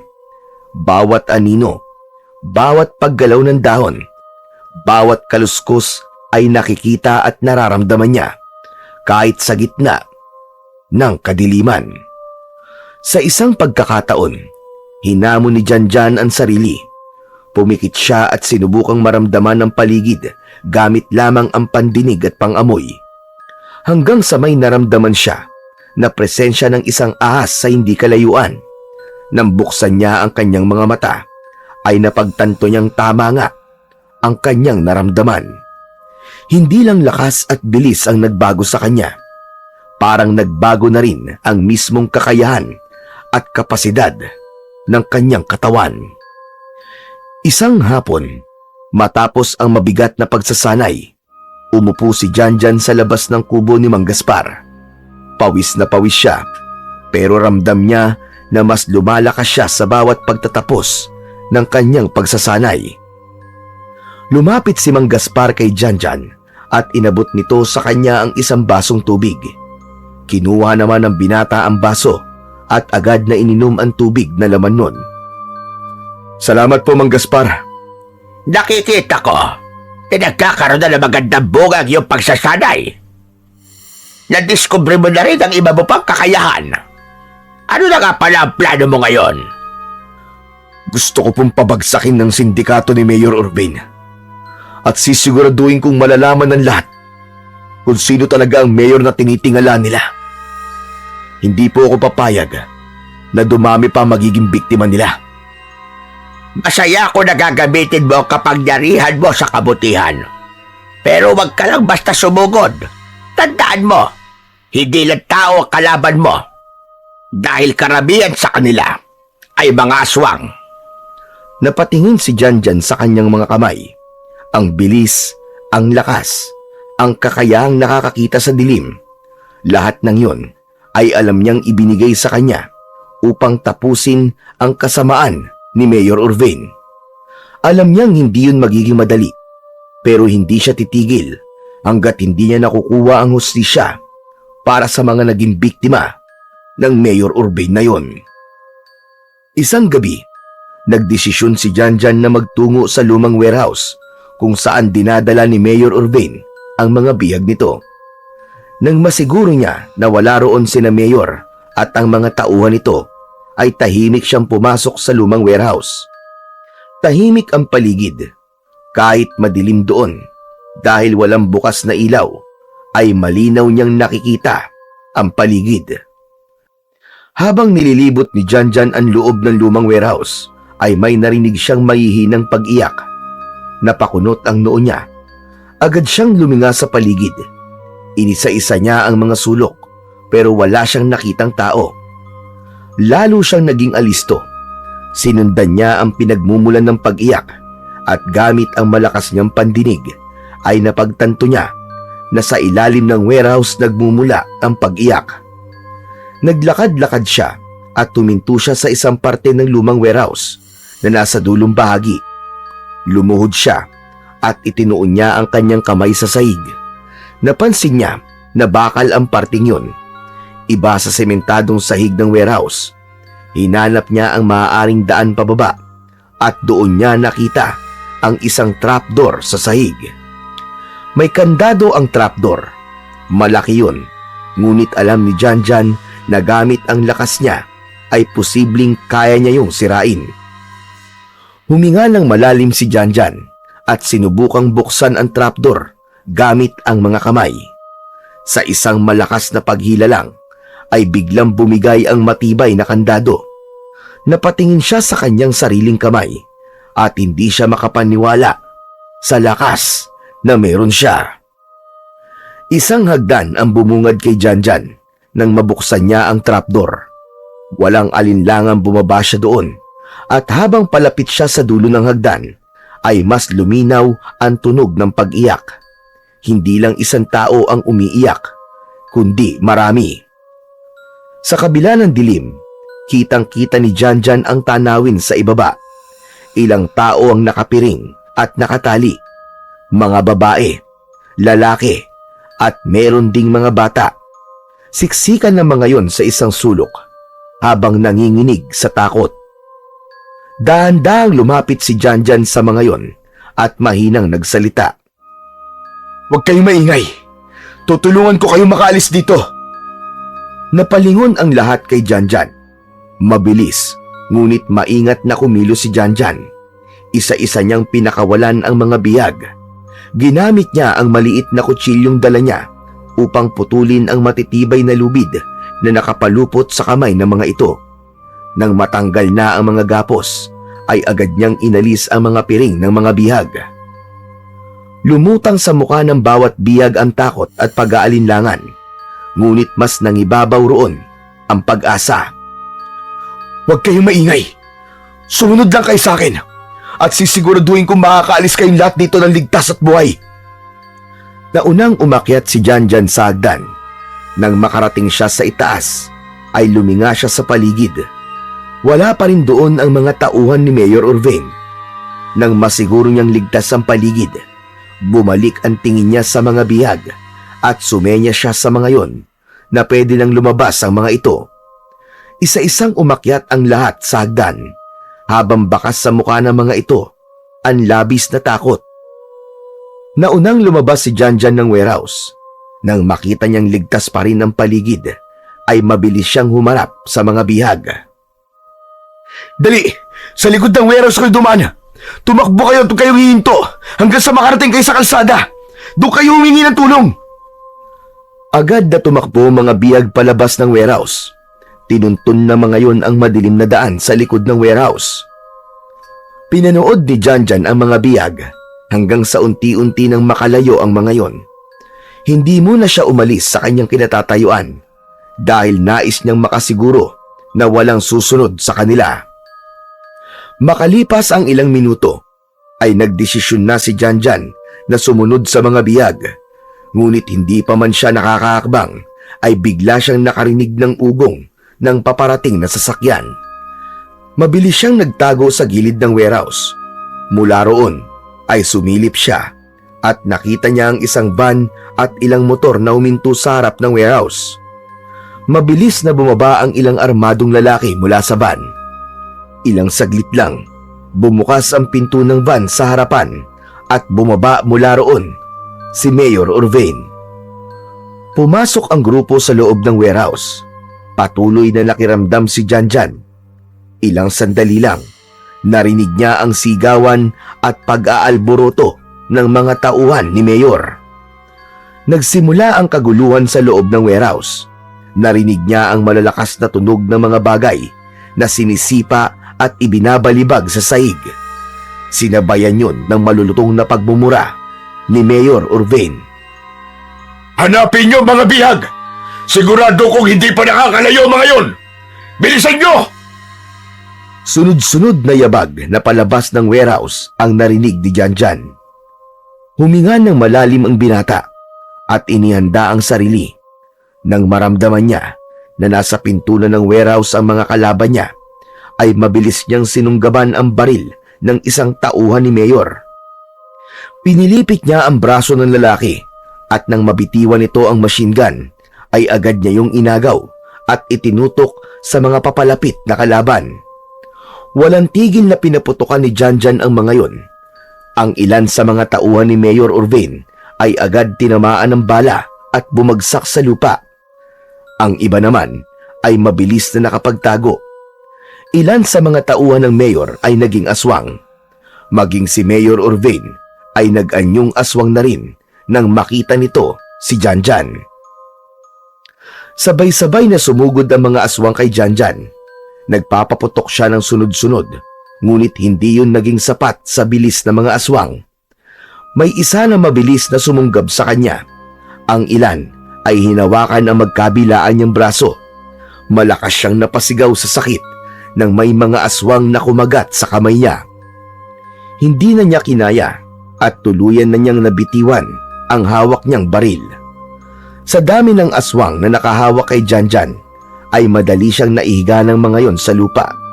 Nagpumiglas siya, ngunit isang lalaki ang tumayo sa paanan niya at sunod-sunod siyang pinaputukan ng baril sa dibdib. Sa pagitan ng paghihingalo ni Janjan, ay narinig niya ang malakas na halakhak ni Mayor Urvain. Hindi ko akalaing buhay ka pa pala, Janjan. Para kang pusa. Hindi agad namamatay. Bigla siyang sinunggaban ni Mayor Urvain at kinagat siya nito sa leeg. Naramdaman niya ang marahas na pagsipsip nito ng dugo hanggang sa tuluyan ng matapos ang buhay niya. Makalipas ang ilang oras, ay muling nabuhay si Janjan. Ngunit hindi siya makahinga dahil nakabaon siya sa ilalim ng lupa. Napagtanto niya na inakala ni na Mayor Urvain na napatay siya ng mga ito, kaya ibinaon na lamang siya ng mga yon sa lupa. Naramdaman ni Janjan ang bigat ng lupa sa kanyang katawan. Pilit niyang ginalaw ang kanyang mga kamay at paa upang makalikha siya ng kahit na maliit na espasyo. Hindi siya nahirapang makagalaw dahil malambot pa ang lupang nakaibabaw sa kanya. Inipon ni Janjan ang kanyang lakas at ginawa niya ang lahat upang makaahon siya mula sa pagkakalibing niya sa lupa. Hindi nagtagal ay nagawa niyang makawala mula roon at agad siyang sumagap ng hangin. Hinayaan niyang mapuno muli ng hangin ng kanyang baga bago niya tuluyang inalis ang kalahati ng kanyang katawan sa lupang nakatabon sa kanya. Habol ang paghinga na napahiga si Janjan sa lupa habang nakatingin sa malawak at madilim na kalangitan. Kinapa niya ang kanyang dibdib at leeg at wala na siyang naramdaman na kahit maliit na sugat. Napangisi si Janjan. Maya-maya pa ay isang malakas na halakhak ang kumawala sa kanyang lalamunan. Akala yata ng mayor na yon ay madali niya ako mapapatay. Wala siyang kaalam-alam na 7 buhay pa ang kailangan niyang patayin bago niya ako tuluyang mapuksa. Tumayo na si Janjan at bahagyang nag-inat ng katawan. Maya-maya pa ay nagsimula na siyang maglakad pabalik sa bahay ni Mang Gaspar. Madilim pa rin nang marating ni Janjan ang kubo ni Mang Gaspar. Pagpasok niya ay nakita niya si Mang Gaspar na nakaluhod sa harap ng isang maliit na altar. Nakapikit ito at nagdarasal. Agad namang naramdaman ng matanda ang presensya niya, kaya huminto ito sa pagdarasal at tumingin sa kanya. Tumayo ito at mabilis na lumapit sa binata. Ano nangyari sa'yo? Bakit puro lupa ka? Mahabang kwento po, Mang Gaspar. Sige lang, handa akong makinig kahit gaano pa kahaba yan. Pero salamat sa Diyos, iho, at buhay ka. Kanina pa ako nagdadasal para sa'yo dahil alam ko, kaya ka umalis dito ay haharapin mo na ang aswang na mayor na yon. Wala naman po kayong dapat ipag-alala, Mang Gaspar. Baka nakakalimutan niyo po na marami akong buhay. Janjan, iho, hindi mo dapat sinasayang ang buhay mo.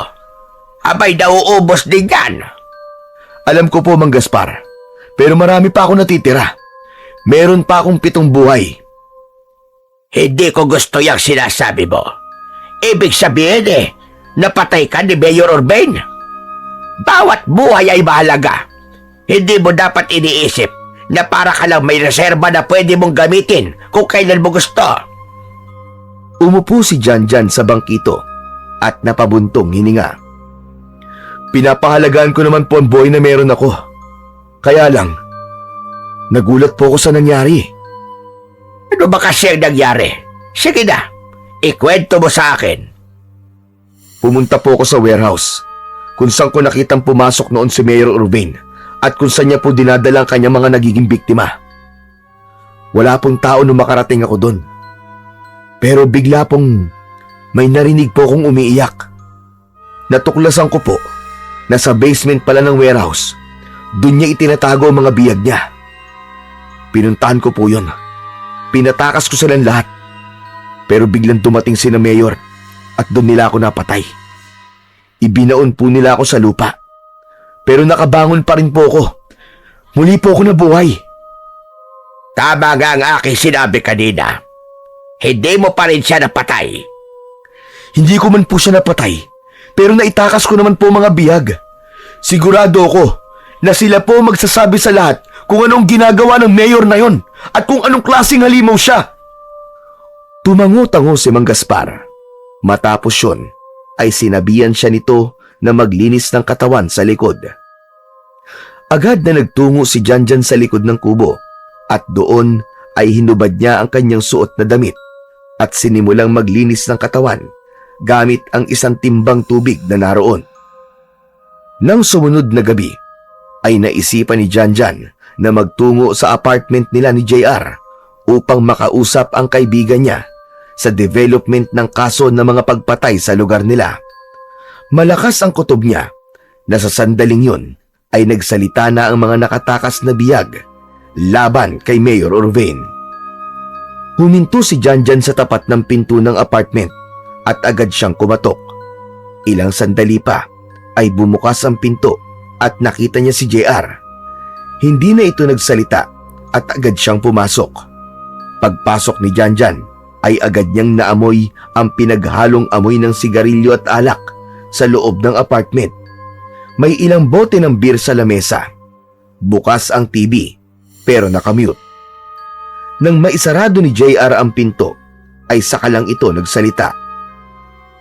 Ala ko'y kung napaano ka na eh. Ilang araw ka nang hindi nagpaparamdam, pare. Medyo naging abala lang ako. Pero buti na lang napadaan ka, pare. May bago akong balita sa'yo.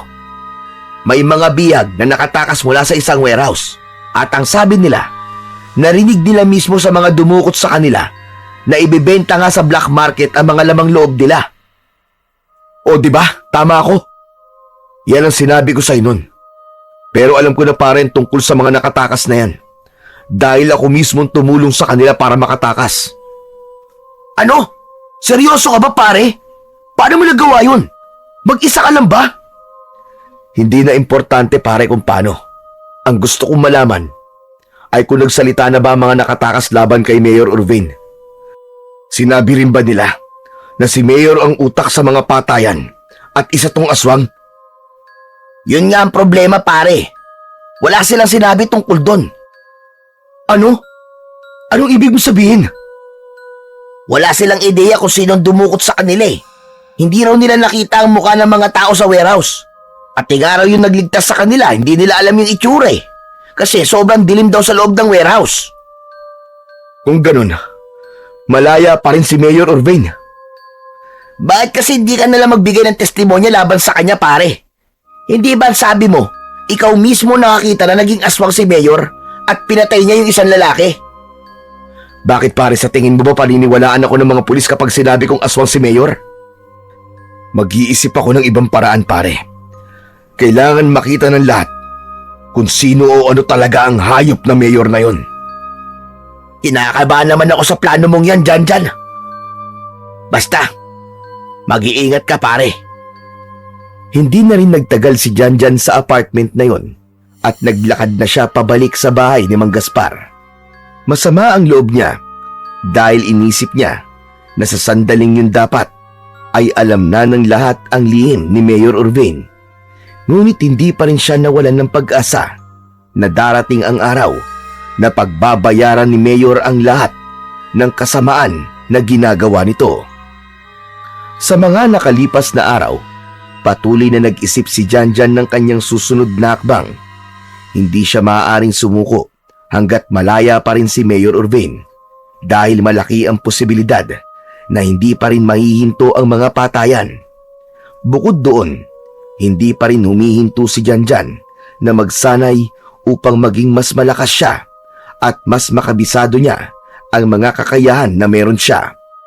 Alam niyang hindi sapat ang lakas at bilis niya dahil kailangan niya ring maging mas mautak. Nang bumalik si Janjan sa warehouse upang suriin kung nandoon pa sina Mayor Orvain, bumungad sa kanya ang dilaw na barricade tape na nakapalibot sa gusali na senyales na iniimbestigahan na yun ng mga pulis. Sarado at nakakandado na ang pinto at walang bakas ng kahit na sino sa paligid. Napagtanto ni Janjan na lumipat na sa ibang lugar sina Mayor upang ituloy ng mga ito ang kanilang madugong operasyon. Alam niya na mas mahirap na ang kanyang misyon dahil wala siyang ideya kung nasaan ang bagong hideout ni na Mayor Urbane, pero nangako siya sa kanyang sarili na hindi siya susuko at hahanapin niya yon kahit saan pang lupalop. Simula noon ay gabi-gabi nang nagmamatsyag si Janjan mula sa labas ng bahay ni Mayor Urbane.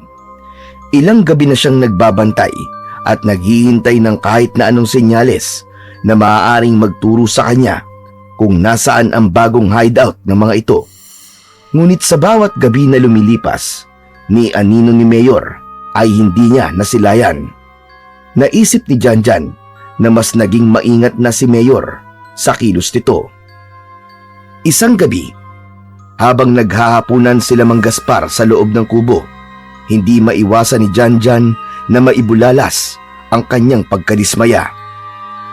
Hanggang ngayon, hindi ko pa rin po alam kung nasaan ang bago nilang hideout, Mang Gaspar. Kailangan ko na pong malaman kung saan sila nagkukuta bago pa sila may mabiktima ulit.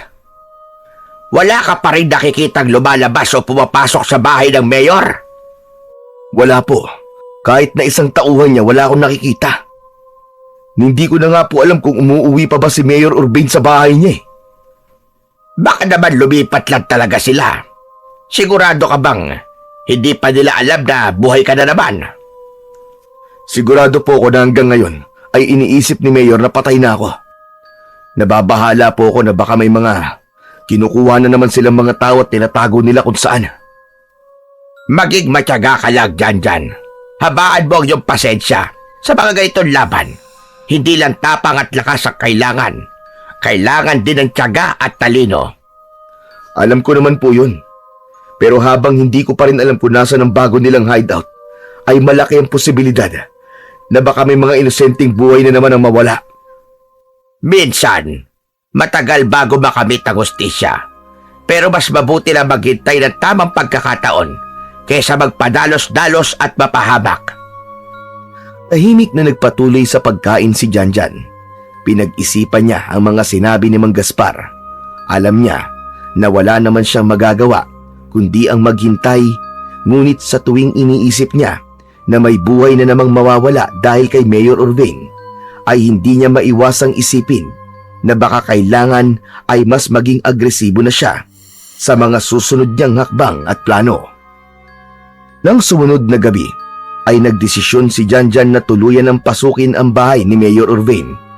May pakiramdam siya na doon niya makikita ang kasagutan sa mga tanong na ilang araw nang gumugulo sa kanyang isipan.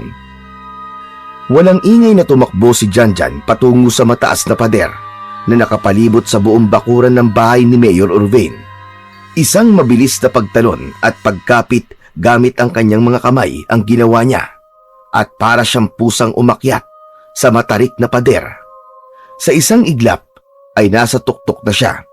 Tumalon siya mula roon at nang bumagsak siya sa ibaba ay wala man lang siyang naramdaman na kahit na anong sakit sa kanyang mga paa.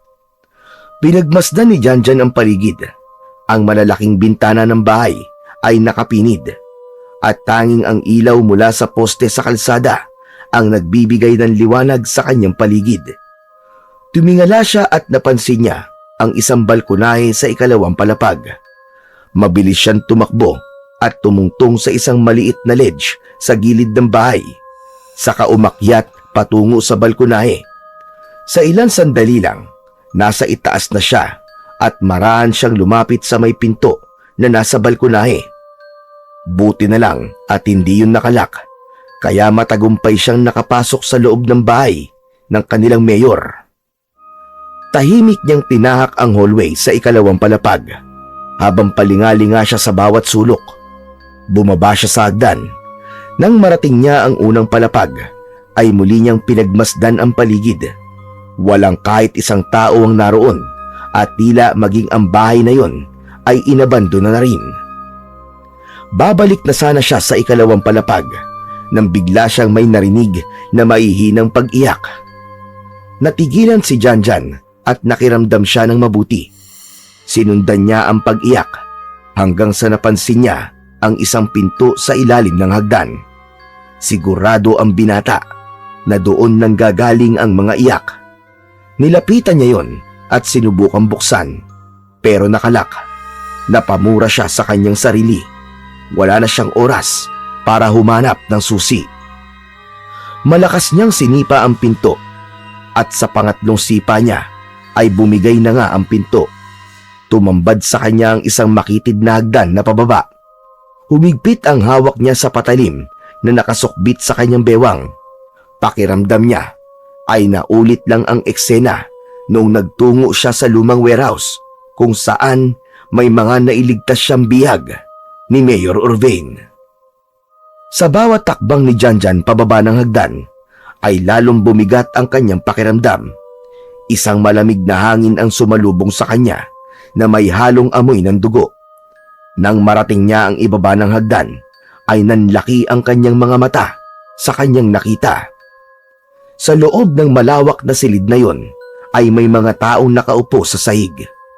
Nakatali ang mga kamay ng mga yon sa likuran at may piring ang mga mata. May ilan na mahinang humihikbi, habang ang iba naman ay tila wala ng lakas para umiyak. Ang kanilang mga katawan ay payat, marurumi at puno ng sugat. Doon na naisip ni Janjan ang katotohanan na ang mismong bahay ni Mayor Urvain ang bago nitong hideout. Sa mismong bahay na yon ginagawa ng mayor ang karumal-dumal nitong mga gawain. Hindi na nagdalawang isip si Janjan at agad siyang kumilos. Sinimulan niyang alisin ang mga piring ng mga taong naroon. Huwag kayong matakot sa akin. Nandito ako para iligtas kayong lahat. Ngunit natigilan si Janjan nang biglang bumukas ang ilaw. Nagsigawan ang mga taong naroon. Lumingon siya sa mayagdan at doon niya nakita si Mayor Urvain na marahang bumababa sa hagdan habang may dala itong malaking klase ng baril. Huminto ito at nakangising tinignan si Janjan. Alam mo, hindi ko maintindihan kung paano ka pa nabuhay. Pero kahit gaano pa karami ang buhay na meron ka, hindi ako magsasawang patayin ka ng paulit-ulit. Hindi na nakaporma si Janjan nang itutok ng mayor ang baril sa kanya at sunod-sunod siya nitong pinaputukan. Nagtakbuhan ng mga biyag sa isang sulok at sinalo niya ang lahat ng bala na pinakawalan ni Mayor Urvain. Naramdaman ni Janjan ang matinding pagyanig ng kanyang katawan. Tumama ang mga bala sa kanyang dibdib at ulo. Sumabog ang dugo mula sa kanyang mga sugat. Ilang segundo lang ang lumipas ay tuluyan na siyang bumagsak sa malamig na sahig. Doon na niya naramdaman ang malamig na pagyakap sa kanya ng kamatayan. Isang malamig na katahimikan ang bumalot sa silid matapos bumagsak ang dugoang katawan ni Janjan. Ang mga bihag ay tahimik at nanginginig sa takot, habang si Mayor Urvain naman ay nakangiti habang nakatutok pa rin ang baril sa bangkay ni Janjan. Ngunit sa isang iglap, biglang bumukas ang mga mata ni Janjan. Muli na naman siyang nabuhay dahil sa tangan niyang siyam na buhay ng pusa.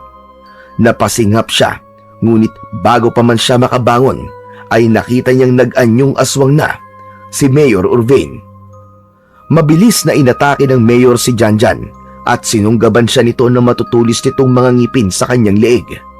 Malalim at mariing bumaon yun sa kanyang laman at naramdaman niya ang marahas na pagsipsip ng aswang sa kanyang dugo.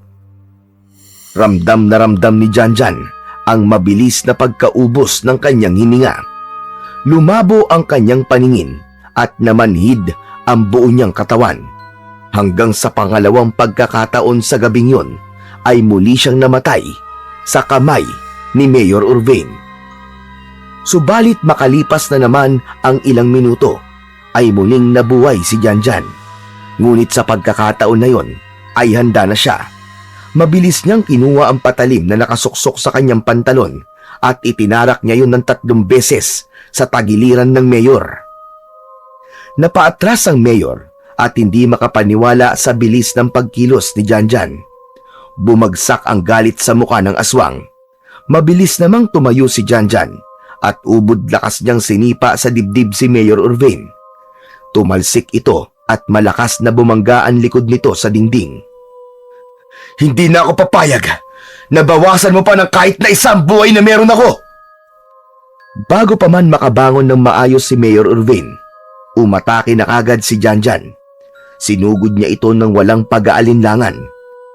Sinalubong ni Mayor si Janjan. Mabilis namang naiwasan ni Janjan ang bawat pag-atake ng Mayor. Nang makakita si Janjan ng pagkakataon, ay nagawa niyang itarak ang patalim sa dibdib ng aswang. Ngunit hindi pa rin yun bumagsak. Sa halip, muling umatake si Mayor Urvain gamit ang napakabilis nitong paggalaw. Biglang nawala sa harapan ni Janjan ang aswang. At huli na, para mapagtanto niyang nasa likuran na niya ang Mayor. Naramdaman na lang niya ang pagbaon ng mga kuko nito sa kanyang likod na nagdulot ng malalalim na sugat. Hindi niya ininda ang mga sugat na yon at humarap siya sa aswang. Nagpakawala siya ng malalakas na suntok na tumama sa sikmura ng aswang. Sinundan agad yon ng paghiwa sa braso nito gamit ang kanyang patalim. Umatras si Mayor Urvain habang galit na galit itong umaangil. Sumuko ka ng demonyo ka! Pagbayaran mo na lahat ng kasamaan na ginawa mo! Mas mabuti pang mamatay na lang ako kesa sumuko. Pero hindi yun mangyayari dahil sigurado ko na ikaw ang mamamatay sa ating dalawa. Mahigpit na hinawakan ni Janjan ang kanyang patalim. Sumugod siya at muling nagsalubong ang lakas at bilis nila ng aswang. Hanggang sa napansin niya na humina ang depensa ni Mayor Urvain dahil sa mga sugat nito. Ginamit niya ang pagkakataon na yon upang gilitan ito sa leeg ng maraming beses. Bumulwak ang masaganang dugo sa malaking sugat ng aswang sa leeg. Napatda si Mayor Urvain. Tila hindi ito makapaniwala sa nangyari. Napasandal ito sa dingding at dumausdos ang katawan nito hanggang sa mapaupo na ito sa sahig. Maya-maya lang ay hindi na ito gumagalaw at tuluyan na itong binawian ng buhay. Habol ni Janjan ang kanyang paghinga habang nakatingin siya sa walang buhay na katawan ni Mayor Urvain. Tinignan niya ang mga taong naroon na kahit bakas pa rin ang takot sa muka, ay ramdam niya ang pasasalamat ng mga yon sa kanya. Matapos mapatay si Mayor Urvain, ay agad na tumakas palabas ng bahay si Janjan kasama ang mga nailigtas niyang bihag. Sa tulong ng media at ilang matataas na opisyal, isinapubliko ang mga ebidensyang natagpuan sa loob ng bahay ng mayor. Tumistigo ang mga bihag na nakaligtas laban sa dating mayor. Bagamat hindi na pinaniwalaan ng mga otoridad ang ideya na isa tong aswang, sapat na kay Janjan na nabunyag ang kasamaan ni Mayor Urvain. Bumalik na sa normal ang buhay ni Janjan. Ipinagpatuloy niya ang kanyang serbisyo bilang isang tapat na pulis. Ngunit sa kabila ng kanyang tila ordinaryong pamumuhay, alam niyang hindi pa tapos ang kanyang laban. Patuloy niyang pinaghusay ang kanyang kakaibang kakayahan sa tulong ni Mang Gaspar. Sa bawat pagsasanay niya, ay mas lalo niyang natututunan ang tunay na sukdulan ng kanyang kapangyarihan at kung paano niya pa yun magagamit sa mas tamang paraan.